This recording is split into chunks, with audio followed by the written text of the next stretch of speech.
म नवल किशोर राई, म मान्छे चाहिँ चामलिङ हुँ, तर मेरो भाषा चाहिँ बान्तवा हो, मातृभाषा।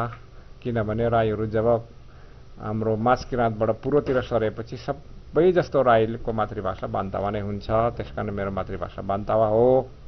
9 पुस्ता अगाडि हामी खोटाङबाट यो गोर्खा राज्य विस्तारको बेलामा मार्ने मारिए, काट्ने काटिए। त्यस बेलामा हामीलाई हाम्रो राई लिम्बूहरू अब सबैजना एउटा कुरकुरे वैश्यमा लाउर हुनै खोज्छ है। म पनि त्यस हिसाबले 5 थर रविबाट सातु सामल बोकेर लगभग 3 दिनको बाटो हो हिँडेर पुगेँ। अनि भर्ती नभइसकेपछि बडा दुःखले फर्केँ। त्यस बेला घरमा बास पाइँदैन थियो, घर पनि थिएन बाटोमा।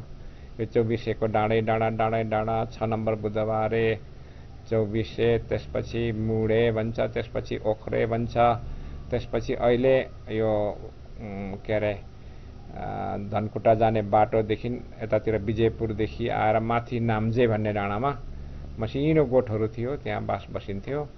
त्यसरी धरान गइयो। अनि आउँदा पनि त्यही बाटो हो। उकाली ओह्रालीमा अलिकति जवानीको बेला कुरकुरे पैसाको बेलामा तागत थियो, तर गोजीमा पैसा नहुँदाखेरि चाहिँ बडा दुःख हुने रहेछ। त्यसरी दुःखले हामी त्यो बाटो हिँड्थ्यौँ। अनि भर्ती नहुँदाखेरि त फेरि घर फर्किनु मन नलाग्ने। अनि पछि क्लर्कमा जाँदाखेरि पनि त्यस्तै भयो। क्लर्कमा जाँदाखेरि पनि राइटिङमा, स्पोकनमा सबै टेस्टमा पास भइयो। फेरि त्यो हस्पिटलमा आँखाको टेस्ट हुँदाखेरि आँखाको टेस्टमा फेल भइयो। त्यसपछि उकालो फर्किनै मन लागेन। तर त्यहाँ चाहिँ एकजना हेड क्लर्क रहेछ, लेफ्टेन्ट हरिकान्त राई भन्ने। उहाँलाई भनेर मैले टिचर हुन चाहन्छु भने यसो हेरेको 20-21 वर्षको केटो टिचर बन्छ, ट्रेनिङको सर्टिफिकेट चाहिन्छ भनेपछि होइन, मैले ट्रेनिङ गरेको छु भनेर भने। टिचर ट्रेनिङ इलाममा गरेको थिएँ, फर्स्ट क्लास फर्स्ट। अनि सर्टिफिकेट खोइ भनेर भन्दाखेरि गाउँमा छ। कति दिन लाग्छ भन्दा 3 दिन जानु 2 दिन आउनु 5 दिन लाग्छ भनेर भन्यो।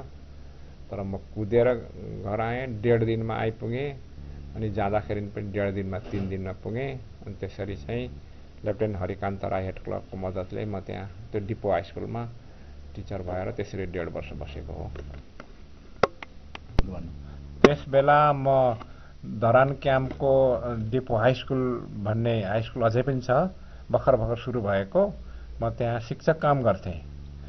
अनि ध्रुवदेव राई भन्ने भोजपुर उसको छिनामखुको साथीसँग हामी, मेरो छुट्टी भएपछि र उसको कलेज छुट्टी भएपछि, ऊ पनि कलेजमा पढ्थ्यो, म त्यो स्कुलमा पढाउँथेँ। हामी घुम्न निस्क्यौँ सल्लाह गरेर।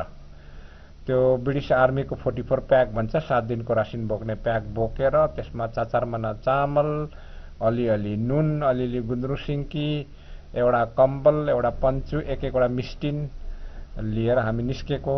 त्यहाँबाट हामी झापा गयौँ। झापाबाट हामी इलाम गयौँ आयौँ। इलामबाट 5 थर मेरो घर रवि आयौँ। रविबाट हामी हिँड्दै हिँड्दै फिदिम आयौँ, भर्खर स्थापना भएको जिल्ला छुटिएको हाम्रो सदरमुकाम। त्यो फिदिममा चाहिँ त्यसबेला पक्की घर बनेको एउटै थिएन, जम्मै फुसको घर थियो, एक दुईवटा टिनको घर मात्रै थियो। अनि त्यसपछि त्यहाँ 1 दिन 2 दिन बस्यौँ। एउटा मगरको घरमा बस्यौँ, त्यो मगर घर मैले बिर्सेँ। त्यसपछि हिँड्दै हिँड्दै आएर हामी तल जोरसालमा आएर बस्यौँ। जोरसालमा मेला हाट बजार लाग्थ्यो, औँसी पूर्णे। पछि माओवादीको उसदेखि चाहिँ औँसी पूर्णे मेटियो देशैभर। अनि त्यसपछि हिँड्दै हिँड्दै हिँड्दै तल हिवा खोला झऱ्यौँ। त्यो खोलामा झरिसकेपछि साह्रै भोक लाग्यो। भोक लागेपछि चाहिँ साथी र मैले झोला बिसाएर मिस्टिन निकाल्यौँ। 2 मिस्टिन पानी बसायौँ। 1 मिस्टिनमा के अरे चामल उमाल्यौँ, 1 मिस्टिनमा चाहिँ के अरे गुन्द्रुक र पिठो हालेर उमाल्यौँ। अनि त्यो पाकिसकेपछि आफ्नो आफ्नो मिस्टिन आधा गरेर बाँडेर खायौँ। अनि मलाई अझै पनि सम्झना छ, त्यो भारापक्क उकालो जेठको दिन थियो, वैशाखको अन्तिम जेठको दिन थियो। यति गर्मी भयो भारापक्क उकालो डर लाग्दो। त्यसबेला त मोटरको बाटै थिएन। अनि माथि चतुरे आइपुग्ने बेलामा एउटा कामी भाइ चाहिँ आरनमा बसेको थियो। लो दाई साह्रै तिर्खा लाग्यो, पानी दिनुहोस् न। हजुर हामी त पानी नचल्ने दलित त भनेन, कामी भने। हामी पनि कामी नै हो भनेर भन्यौँ।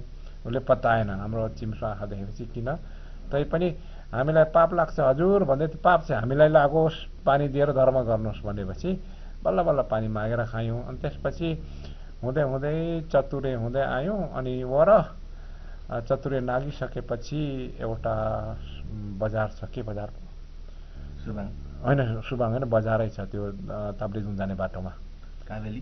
काबेलीभन्दा माथि, सिङ्गापुरभन्दा अलिक तल पुरानो बजार हो त्यो। 8-10 वटा घर भएको। यत्रो कस्तो बिर्सेँ त्यो बजारमा। बजार होइन त्यस बेला, अहिले पो बजार भयो होला। त्यसमा 2-4 वटा घर थियो। कस्तो बिर्सेँ। त्यहाँ चाहिँ हामी बास बस्यौँ। अनि बास बस्यौँ। अनि फेरि हाम्रो चाहिँ के थियो भने गाउँघरमा चिने जानेको साथीभाइ कहाँ बास बस्ने, खाने। साथीभाइ घर भएन भने जसको घरमा पनि बस्ने। अनि हाम्रो चामल झिक्ने, पकाउने, खाने। अथवा जङ्गलमा जहाँ पानी पाइन्छ 2टा मिस्टिनमा भात बसायो खायो, त्यसो गर्थ्यौँ। त्यो जङ्गलमा हिँडेको सिपाही जस्तो। अनि त्यसपछि काबेली तरेर हामी सिनाम गयौँ। सिनाममा चाहिँ त्यसबेला विजय थेबे, पछि जो मन्त्री भए, उनी चाहिँ भर्खर खुलेको मिडिल स्कुल भन्थ्यो त्यो बेलामा, निम्न माध्यमिक भन्दैथ्यो, मिडिल स्कुलमा हेडमास्टर थिए। विजय थेबे र ध्रुवजी काठमाडौँमा चिन्जान भएको रहेछ, सँगै पढेको रहेछ। अनि त्यहाँ बसेर 4-5 दिन बस्यौँ विजय थेबेकोमा। मेचमानी खाइयो, खुब मेचमान खाइयो।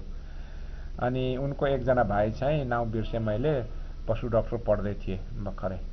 विजय थेबे कहाँ बस्यौँ, बिए पास गरेर गएको। अनि त्यसपछि चाहिँ फेरि हिँड्ने बेलामा साथीभाइले दिएको चामल सामल गुन्द्रुक सुन्द्रुक बोक्यो हिँड्यो। अनि नपाउने ठाउँमा किन्यो, त्यसरी गर्थ्यौँ। अनि थेचेम्बु हुँदै सिनामबाट ताप्लेजुङ आयौँ। ताप्लेजुङमा चाहिँ एनडी सर हुनुहुन्थ्यो, प्रख्यात ताप्लेजुङको त्यस बेलाको एनडी सर। अनि उहाँको छोरा चाहिँ इन्जिनियरिङ पढ्दै थियो, तारा होला उहाँको नाउँ, पढ्दै थियो। उहाँको छोरी मैना भन्ने जेठी चाहिँ त्यस बेलामा मलाई लाग्छ 8-9 क्लासमा पढ्दै थियो। बिमला भन्ने चाहिँ पछि मैले भेटेँ। त्यो मैना चाहिँ पछि धरानमा एसएलसी 21-22 सालतिर कहिले हुनुपर्छ। अनि एनडी सरलाई भेट्यौँ। त्यहाँ अहिलेको पुरानो, त्यस बेला पुरानो नेताहरू बस्यौँ। ताप्लेजुङमा बजारमा 2-3 दिन बस्यौँ। त्यसपछि ओह्रालो लाग्यौँ। ओह्रालो लागेर तल फेदी भन्छ होइन, कि दोभान हो। दोभान यो सूर्यप्रसाद श्रेष्ठको गाउँ हो क्यारे, अञ्चलाधीश भएपछि राजदूत भयो नि। त्यो दोभानमा झऱ्यौँ। अनि दोभान झरेर उकालो लाग्यौँ। हाम्रो चाहिँ अब सङ्क्रान्ति जाने हाम्रो योजना थियो। उकालो लागेपछि फुलबारी भन्ने भेटिन्छ होइन, फुलबारी हुँदै अनि त्यसपछि मास्तिर आएर के भन्ने गाउँ भेटिन्छ, निगरादिन हो। त्यो निगरादिनमा चाहिँ एकजना लिम्बू असाध्यै त्यो त्यहाँको कुमारको सङ्गत भएर हो कि कुमारभन्दा चर्को त्यो मुद्दा सुद्धा लड्ने, यसो गर्ने उ गर्ने थिए। त्यो भीमप्रसादलाई चाहिँ, भीमप्रसाद नै जस्तो लाग्छ, हामीले पहिले भेटिसकेका थियौँ। त्यो निगरादिनको याद आयो। अनि सङ्क्रान्ति आइपुग्नु आँटेको थियौँ हामी, रात पर्नु आँटेको थियौँ। पछाडि पछाडि एकजना मान्छे आउँदै थियो। सङ्क्रान्ति बजार आइपुगेपछि तपाईँहरूलाई माथि हाम्रो साहबले बोलाउनु भएको छ भनेर भन्यो। अनि छक्कै पर्यौँ। को साहब भन्दा हाम्रो असै साहब, उहाँले बोलाउनु भएको छ भनेर भन्यो। असै साहब चिने पनि होइन। अनि जाउँ थानामा भन्यो। जाउँ न त भनेर गयौँ। त्यो चाहिँ त्यसबेला यो काङ्ग्रेसहरूको चकचकी भएकोले यो काङ्ग्रेसीहरू हुनुपर्छ भनेर हाम्रो पछि पछि गुप्तचरको रूपमा सिभिल ड्रेसमा आएको सिपाही रहेछ। अनि त्यसले थानामा पुर्यायो। अब उसले पनि काम देखाउनु पर्यो साहबलाई। भरे पुगेको त उसको साहब त हाम्रो मेरो साथी ध्रुवदेवले चिनेकै भोजपुरकै आफ्नै मान्छे पो रहेछ। अनि मजाले फालेको बिरालो डस्नामाथि भने जस्तै त्यो असैले सत्कार गर्यो, खायो खुवायो पियायो, मजाले बस्यौँ। अनि बसेर भोलिपल्ट चाहिँ तल हामी छत्रेढुङ्गा भएको सङ्क्रान्ति होइन, के भन्छ छातेढुङ्गा कन्दङहरूको पोखरी झऱ्यौँ। पोखरीमा पनि सूर्य कन्दङवा हाम्रो ध्रुवजीले चिनेको रहेछ, हामीले यसो बाहिरबाट चिनेको। त्यस बेलाको हामी तथाकथित वामपन्थी विद्यार्थीहरूको साथीभाइ, नाउँ त सुनेकै थियो, ध्रुवले त चिनेकै रहेछ। त्यहाँ बस्यौँ मजाले, 2-3 दिन बस्यौँ ओऱ्यौँ। अनि त्यसपछि तेर्सो लागेर मूलपानी आइपुग्यौँ। मूलपानीमा त्यस बेला भर्खर कलेज चल्दै थियो। 3 ठाउँमा हाई स्कुल, सङ्क्रान्ति माथि सग्राते तल